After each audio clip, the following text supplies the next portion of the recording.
As promised, we have arrived at Sunscale dragons. They are the main dragons that live in Thanius and are famous for being both untrainable and highly intelligent. There have been only 2 individuals known to have charmed a Sunscale dragon to this day. Arab the Bold, who may be a mythological figure, and King Consort Enola Bishop. As previously stated, they are the sister species of the tiny claw dragons. After they split with tiny claw dragons, they gained the ability to shift scale color. They also evolved a different wing shape and more spines. The continent of Thanius has a wide variety of environments, but the common theme is the lack of water. Sunscales dominate the ecosystems across the entire continent. One way that they do this is by flattening themselves against dune mesas, hills, and other things and wait for prey to come by and snatch them.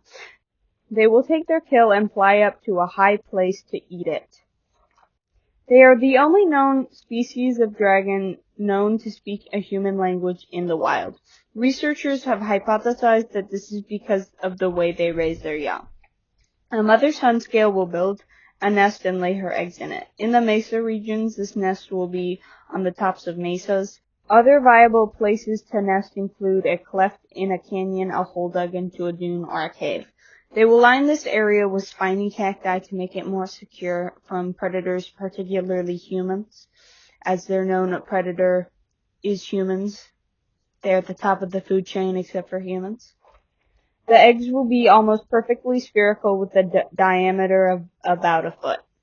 Sunscale eggs will hatch after roughly 4 moons, after which they will be fed constantly for another 4 months.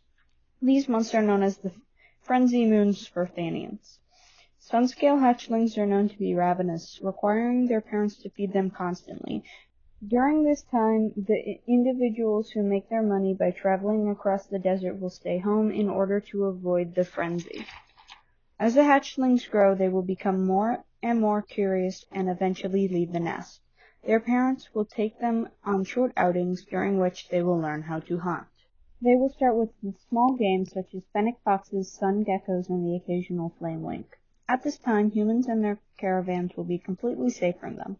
While humans are small, Sunscales have learned to avoid them due to their preference of traveling in numbers and incredibly sharp knives.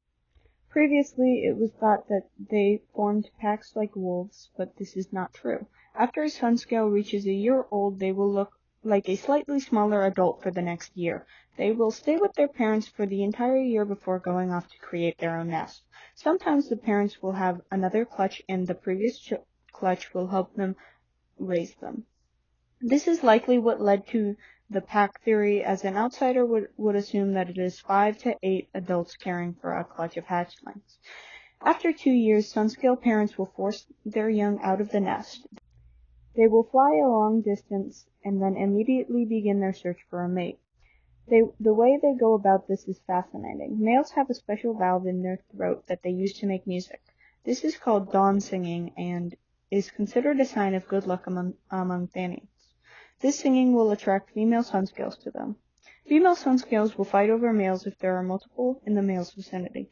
Females are larger with larger and thicker horns. This makes them more suitable to protect hatchlings. Both rut foxes and humans raid nests on occasion, so eggs and hatchlings need protection from these 2 predators. Males tend to be smaller with wings that are larger in proportion to their body. This aids them in extended flight and gliding. This is because males go out and get food during the frenzy moons. Sunscale dragons are the only known dragon species that are capable of speech without being raised by a human.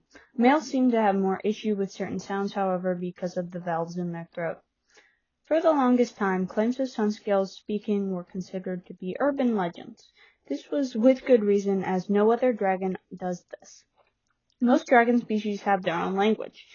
It was also noted as unlikely as Sunscales can be reclusive.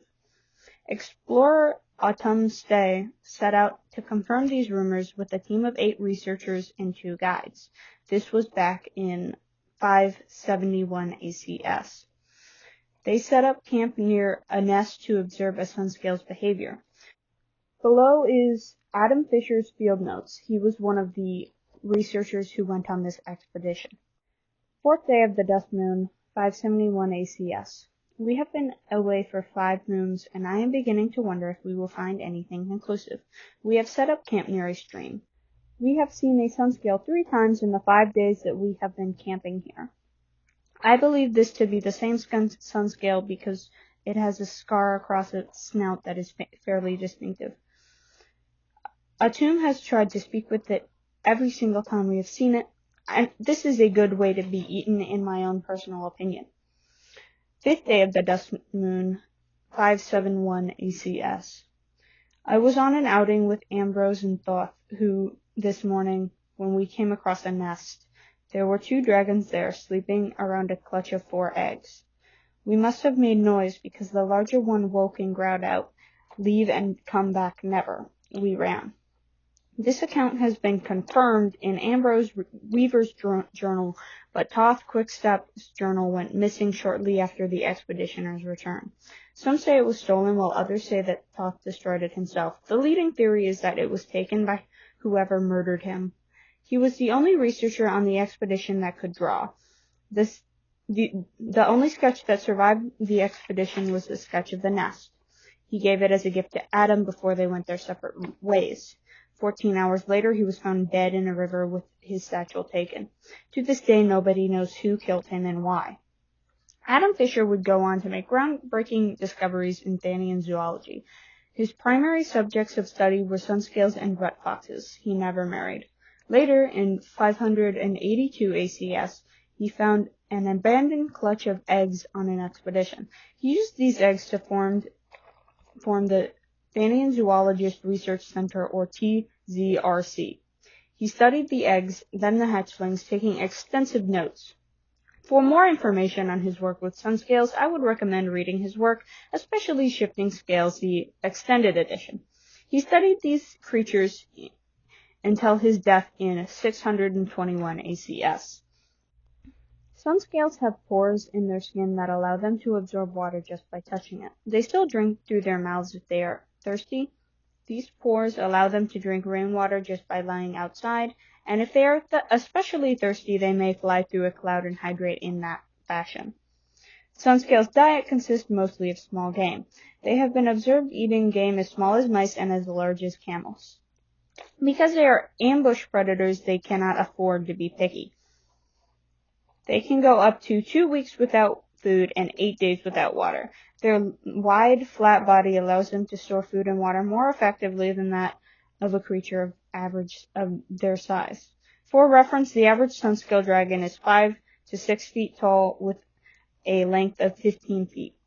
Wingspans vary based off of sex. Historians use this to determine that King's consort Enola was actually short and that this was not, in fact, just another Robin stereotype. To bear the weight of a man of the average height at the time, along with supplies, his sunscale would have had to be nearly twice the size of the largest sunscale ever recorded. If sunscales were larger, perhaps people would put more effort into domesticating them, but the maximum weight they seem to be able to carry is about 120 pounds. In broad Thanian culture, sunscales are seen to be as creatures that bless the dead. This could be because of the black patches around their eyes, which gives their face a skull-like appearance. Their song is seen as a blessing if it is heard at dawn, but if it is heard at night, it is seen as a sign that a loved one has made it to the afterlife. In the southern areas of Thanius, a sunscale near a grave is a sign that the person has passed on. In the northeast, they bury their dead with wooden sunscale totems. Typically, this is seen as protection against spirits that would keep that person from the afterlife. This could be because of their relationship with golden ravens, which deserve their own chapter, to be honest. Because scale lice prefer warm, dry environments, they affect sunscales more than the average dragon species. They burrow into the dragon scales and drink their blood. Golden ravens have beaks that are narrow enough to pick these bugs out and will eat them off of the sunscales' bodies. Sunscales will allow them to do this and will even let them eat scraps of meat off the bones of their kills.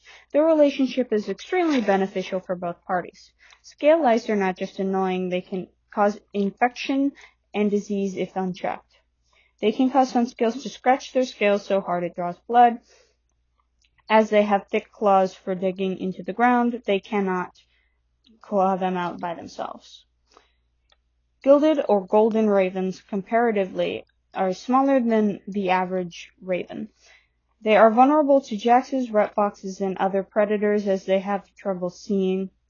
Being around sunscales causes other predators to leave them alone.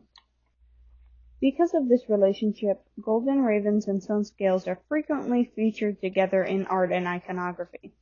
In the Red Dune Desert, Danians believed that the twin gods Calamar and Rotu, which had a sunscale head and a golden raven head, respectively.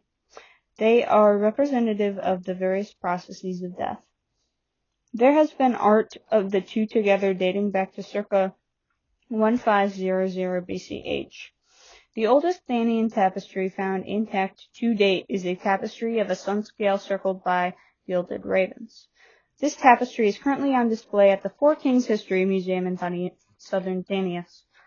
Consider visiting it if you are ever in the area. The city of Four Kings was nearly destroyed in the Civil War, and all funds that are earned are put towards the rebuilding. Thank you for listening to this, if you got this far. And a special thank you to Colleen Dudek. Thank you for helping me in middle school. You really encouraged me to continue writing, and I really, really appreciate that. So if you are listening, Miss Dudek, love you. Anyways, she probably doesn't have YouTube. Never mind. Okay. But, yeah. Anyways, this is the end of what I'm calling, like, Chapter 0. I'm not really sure. Like, I got all of the dragons I wanted to do. I'm not really sure. This is Season 0, not Chapter 0. I'm not really sure what to do after this. Cause I had sort of like a broad plan. But yeah, I'm not really sure. I think I'm gonna pause this for a minute because, like, I'm probably not gonna be able to put these up as often, and I kinda, like, I'm gonna take a break until Christmas, basically, and then after Christmas, we'll see. I might do well after Christmas, I don't really know. But yeah, that's the plan.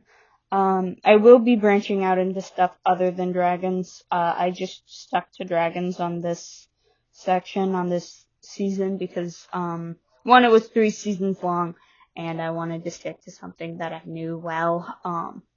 So yeah.